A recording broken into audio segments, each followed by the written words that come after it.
Good evening, my fellow Americans. We don't have a final declaration of victory yet, but the numbers tell us it's clear, tell us a clear and convincing story. We're going to win this race. Just look at what has happened since yesterday. 24 hours, we were behind in Georgia. Now we're ahead, and we're going to win that state. 24 hours ago, we were behind in Pennsylvania, and we are going to win Pennsylvania. And now we're ahead, but we're winning in Arizona, we're winning in Nevada, and in fact, our lead just doubled in Nevada. We're on track to over 300 electoral votes, electoral college votes. And look at the national numbers. We're going to win this race with a clear majority of the nation behind us. We've gotten over 74 million votes. Let me repeat that, 74 million votes. That's more than any presidential ticket has ever gotten in the history of the United States of America. And our vote total is still growing. We're beating Donald Trump by over 4 million votes. And that's a margin that's still growing as well. One of the things I'm especially proud of is how well we've done across America. And we're going to be the first Democrat to win in Arizona in 24 years. We're going to be the first Democrat to win Georgia in 28 years. And we've rebuilt the blue wall in the middle of the country that crumbled just 4 years ago. Pennsylvania, Michigan, Wisconsin, the heartland of this nation. I know watching these vote tallies on TV moves very slow, and as slow as it goes, it can be numbing. But never forget, the tallies aren't just numbers. They represent votes and voters, men and women who exercise their fundamental right to have their voice heard. And what's becoming clear each hour is that record number of Americans of all races, faiths, religions chose change over more of the same. They've given us a mandate for action on COVID, the economy, climate change, systemic racism. They made it clear they want the country to come together, not continue to pull apart. The people spoke, more than 74 million Americans, and they spoke loudly for our ticket. But while we're waiting for the final results, I want people to know we're not waiting to get the work done and start the process. Yesterday, Senator Harris and I held meetings with groups of experts on public health and the economic crisis this country is facing.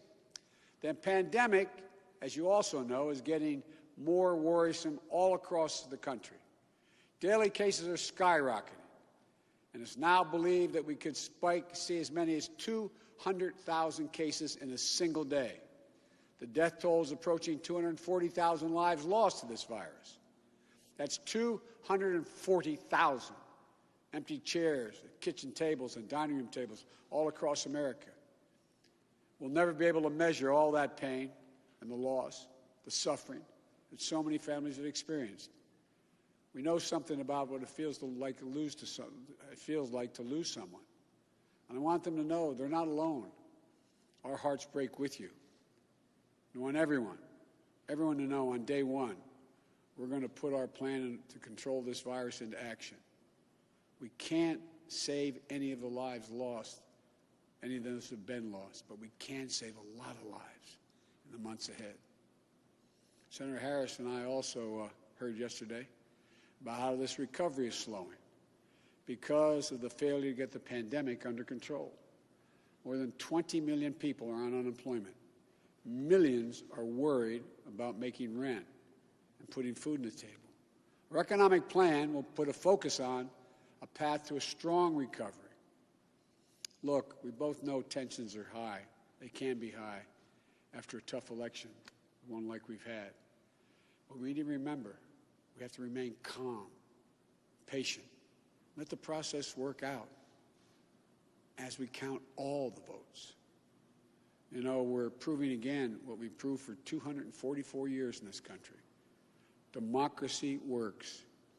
Your vote will be counted. I don't care how hard people try to stop it.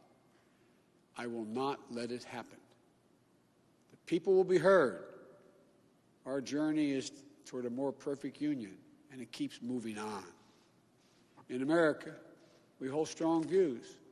We have strong disagreements, and that's okay. Strong disagreements are inevitable in a democracy, and strong disagreements are healthy. They're a sign of a vigorous debate, of deeply held views. But we have to remember, the purpose of our politics isn't total, unrelenting, unending warfare.